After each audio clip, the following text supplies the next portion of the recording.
Hello everyone, my name's Kitetsu and welcome back to my channel. First things first, thank you so much for all of that amazing positivity that I got from my video that went up yesterday. It was so encouraging and the support from you guys was just absolutely crazy. I really wasn't expecting that and I was a bit overwhelmed by it, to be honest with you. But when I said you guys are the best audience on YouTube in my last video, I mean that. You guys are amazing. One thing I do want to say is don't forget to hit that like button. Don't forget to subscribe if you're not subscribed already. The analytics came through and I couldn't believe how many people are watching my videos that aren't subscribed. But yeah, anyway, what I said I was going to do yesterday as another video was go through looking at the LUMINETH Realm Lords and giving you my opinion on all of the different figures. Now, there are literally 12 different articles that they've posted on the Warhammer community site looking at this faction, and I don't want this video to end up being super long. So what I decided to do was compile all of the really important stuff, and then I can give you my opinion, kind of a little snapshot of everything that we've seen so far. I've also at the end decided to rank them according to the models I really like, those that are sort of in the middle, and those that I'm not really on board with at the moment. There are a few little niggly underlying things that I'm not really sure about with this army. From a lore perspective, I absolutely love them, and some of the models I am definitely going to have to buy because I love them and I can't wait to own them and paint them. But then there are also a few little really tiny things that I think they could have done better, and I feel like it would have been such a minor change to have made something go from, oh yeah, it's okay, to wow, this is one of the coolest models in the entire range of Age of Sigmar. But yeah, let's start things off with Techless. I love the model overall. I think I have a slight issue with the pose of Techless himself, but the monster, can't remember its name at the moment, he looks absolutely amazing. It reminds me a little bit of those Stormcaster, oh god, I can't even remember what they're called at the moment, but you guys know what I'm talking about. The feathers and the wings and the actual creature itself, very Stormcast-like, kind of like an updated Griffin-style creature. But the scenic base is absolutely amazing. The creature's amazing. I love the horns and the kind of references to the moon, and all of that stuff looks great. Even his face, that kind of stony sphinx-like face, looks really creepy, and I really dig that. I think, like I said, the problem for me boils down with Techless himself. I think they have totally gone with the wrong pose. Every time I look at it, it looks so wooden and static and just not dynamic enough. He looks either like he's the figurehead from the front of a boat, if you guys know what I'm talking about, or he looks like he's about to do the whole Titanic thing, like I'm the king of the world kind of thing. I just don't really get it. His armor as well reminds me so much of one of the Eidolons from the Deepkin. Like, look at the scales. I immediately thought of this model when I was looking at him, and I know that he was responsible for bringing this army into creation and they were like his failed experiment. But I feel like their cultures would have diverged enough by now that it wouldn't be that recognizable that they're so closely linked. I don't know, what do you guys think about that? I'm not really sure. But when you look at the artwork for his model, that's when you realize, why did they not go with this? Look how dynamic and powerful he looks here. He looks so damn cool in this pose, and instead they went with that. I don't know. It baffles me. There's nothing wrong with the detail. There's nothing wrong with the modelling. The colour scheme's amazing. I think they just missed a trick. They definitely should have gone for something looking more like this. But maybe that's just my opinion of it. Maybe you guys think something totally different. The Light of Eltharion. I'm guessing I'm saying that right. Who knows? Again, this is another model where I'm on the fence. It looks amazing. The sculpt is brilliant. The armour is incredible. Unlike Techless, they've got the pose totally spot on.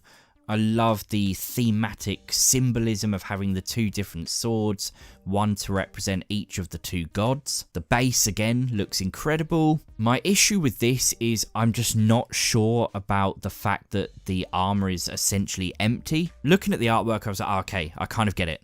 That's what they were going for, this kind of spirit encased in armor. But I just don't think it translates that well into essentially having an empty suit of armor as a model. Maybe they should have filled in these gaps with something that you could have then painted to look like spirit, kind of glowing blue stuff. I'm not really sure. But I think Age of Sigmar is actually missing quite a lot of what Fantasy had, which was loads of really interesting and unique characters.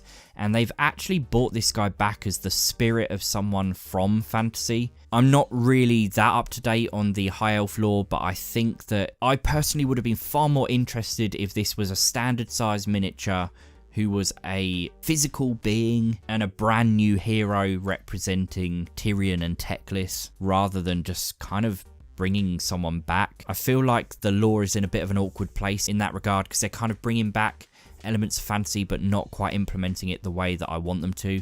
I feel like the only character that they've done that successfully with, in my opinion so far, is Dryker Hammerdreth from the Sylvaneth. But yep, it's a cool model all the same. Here we go. Here's the original model, which I think I would have just preferred something more like this. Obviously updated, but I think there's just a lot of characters so far in Age of Sigmar that are either a kind of empty vessel for another spirit, like an Avatar of Cain, or even an Eidolon of Mathlan, or whatever they were called from the Deepkin.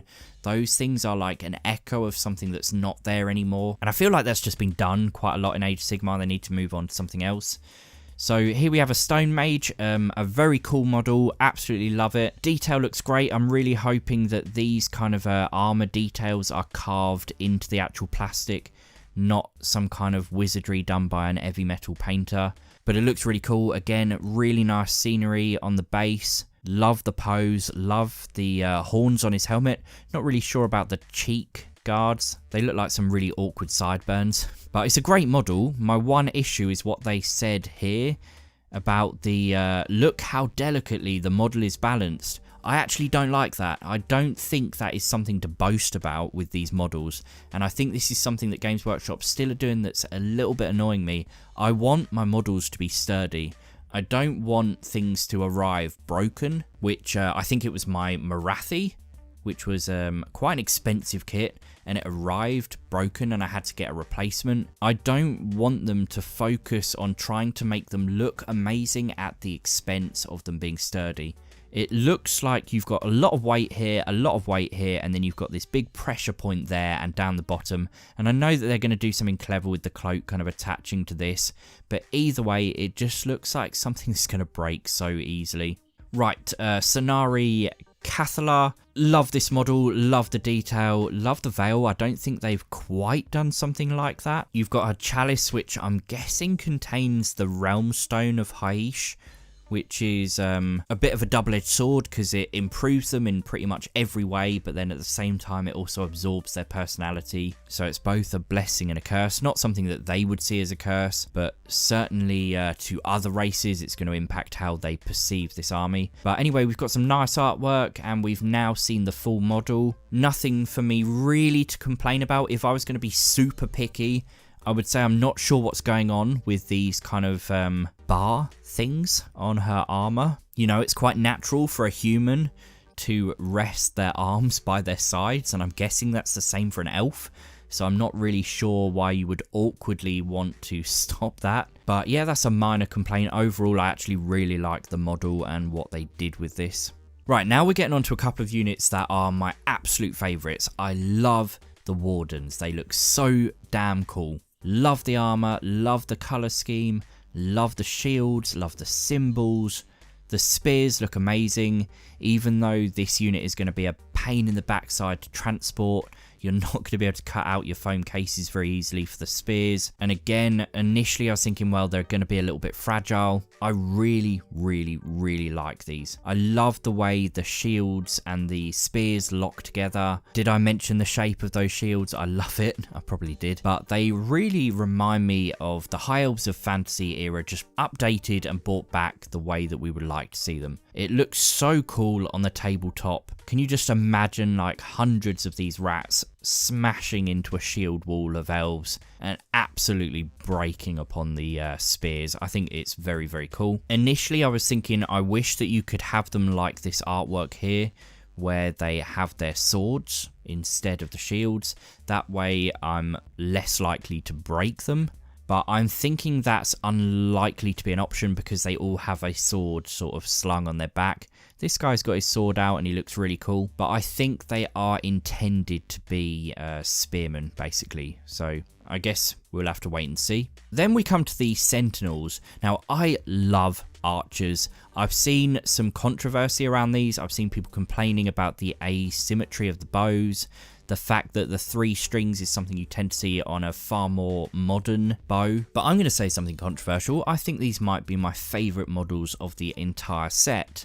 Now, if you've watched my videos in the past, you know I am biased towards archers. I absolutely love them. I used to collect wood elves, and you could pretty much base your whole army around being a ranged faction, and it was really cool. I absolutely loved it. I think they look great. I'm imagining just having loads of these hidden behind a shield wall of the spearmen. I think it's going to look and play really good. Now, the only issue I have is I remember the Ideneth Namati Reavers, were they called? These guys here. They looked amazing. They were elves. They used magic to aim their bows because obviously they're blind. And all of the previews were saying about their deadly accuracy using this magical, I don't know, almost echolocation to find things. But my goodness, their stats were so lackluster when they actually released the rules. So I really hope that they're going to fix that. These are elves, they're highly skilled, they have their eyes. Come on, Games Workshop, they need to hit on a 3.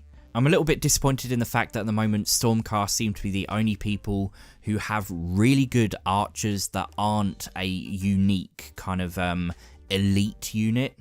They've got the, what they call the Judicators and the Castigators that both hit and wound on 3s, I'm pretty sure. And it's really time for some other factions to start having some decent range capabilities. So I guess watch this space. We'll see pretty shortly whether these are going to live up to what I'm hoping they will or not. But in terms of their sculpts, I absolutely love them. Right, next we come onto the cavalry. I think the only thing that I dislike is when the legs of the horses are too straight, they look a little bit dorky. When you look at a whole unit of them, they look really, really cool. But they're exactly what I would want the cavalry to look like. They're heavily armoured. The shape of the shields in particular, I absolutely love. And again, thematically it fits. It's a very classic sort of army. You can have your shield wall protecting your archers, the archers at the back.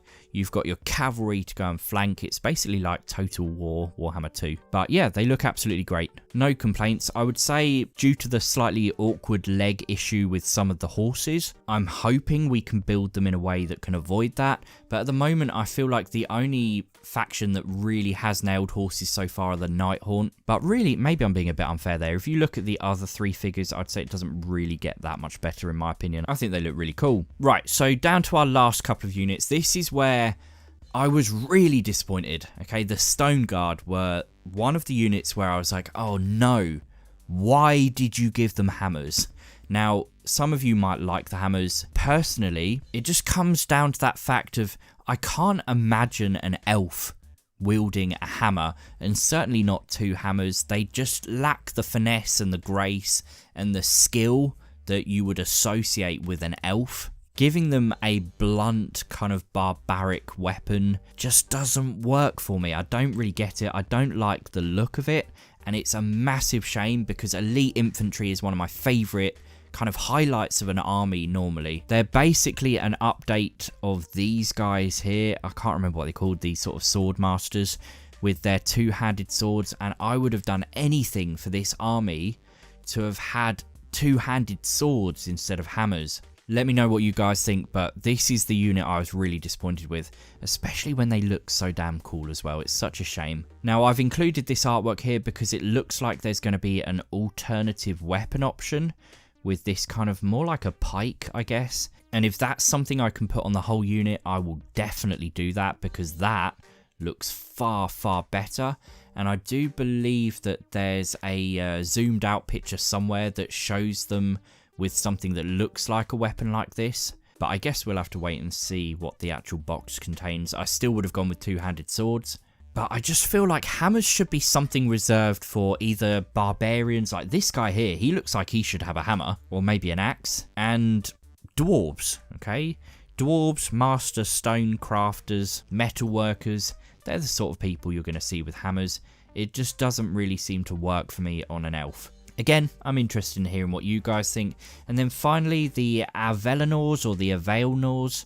Again, it's just a model that I personally don't really get, and I've been looking at it and waiting for it to grow on me. Normally these things do, but this particular one doesn't. So far, I think it is possibly the unit that I like the least in the entire army. Again, they've got the hammers. I guess in this case, where it's a giant statue made of stone or whatever, it kind of makes sense for it to have a more brute force kind of weapon, but it's more the thematics of this coming into the army. There are two variants of it, and again, I'm just not really a fan. Like, the details there, the sculpts there, they look great. They did a little teaser video where they said, oh, name the top 3 things you think of when you think of an elf. Long spears, absolutely. Elves can't be trusted, totally. Giant war cow made of rock and armed with a massive hammer. That was their joke, to say like, wow, look, we're doing something really unexpected. But I think maybe they pushed the boat out a little bit too far here. I don't really get the kind of mountainous background on his shoulders. Cows, I don't really get. I know they've got the horns, and there's a lot of things that have those kind of horns in the army, but I feel like they've just ticked off a load of checklists. They've gone, right, we need our infantry, check. We need our archers, check. Elite infantry, check. We need a deity, check. And now we need some kind of behemoth or behemoth, whatever you want to say. There are just so many of these style units now throughout Age of Sigmar that they've kind of lost their uniqueness. There are basically very similar feeling units in so many armies. And it makes me think, could they not have gone with something just a little bit more unique and something that felt a little bit more in keeping with the rest of the army?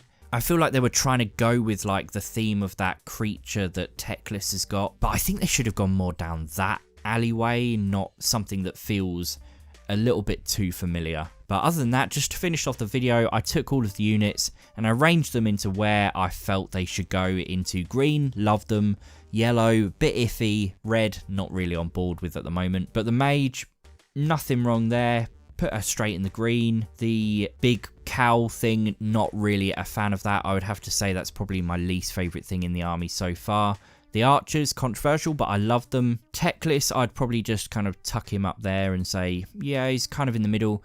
He would be absolutely amazing if I think they'd have sorted the pose out for him a little bit better. But then from a lore perspective and his creature and the fact that he's a deity, you know, it's all kind of cool. So I'm on the fence, but I still think they could have done a slightly better job. The other kind of mages, I think they would very definitely be in the green if I was a bit more confident with the sturdiness of the model, but I guess time will tell. This guy at the moment, I think just based on the fact that I'm not really a fan of the empty armor, kind of looks like something that would be set up on display in a museum. I'm not really on board with that. Maybe I'm being a little bit harsh. Maybe really he should be in the yellow. But also based on the fact that I think just from a lore perspective, they could have come up with something a bit more interesting than returning something from fantasy. Yeah, I think I'll keep him in the red for now. Stone Guard, unfortunately in the red. I think that again totally depends on if we're going to see different weapon loadouts. Give them two-handed swords and they are going straight up to green. And maybe those other style hammers, if you can give the whole unit those, maybe that will persuade me to move them more into the middle. But at the moment, as they look like this, I'm just not really a fan, and it's such a shame. The spearmen, absolutely love them, straight into the green, and finally the cavalry into the green. So I think really make this model more sturdy, it be in the green. Sort out the pose, which you really probably quite easily could have done based on the artwork produced, you know, for Techless, and he'd be straight in the green. Make this a unique character that's not another kind of spirit slash avatar style thing. That would be in the green. Give these guys two-handed swords, they probably would have gone straight in the green. And personally, I think just scrap this and maybe come for something totally different that fits in more with this style creature, and I think pretty much everything would have ended up in the green. So although it sounds maybe like I've been really negative, I think it's just little tweaks here and there that kind of make me think, oh, I'm not really sure about that, but maybe it's got potential. I guess we will have to wait and see. But anyway, I think I've gone on for more than long enough for one video. This is probably going to be really long. I'll have to see how I edit this. But thank you very much for watching. Don't forget to like the video, don't forget to subscribe, and I will see you guys really soon.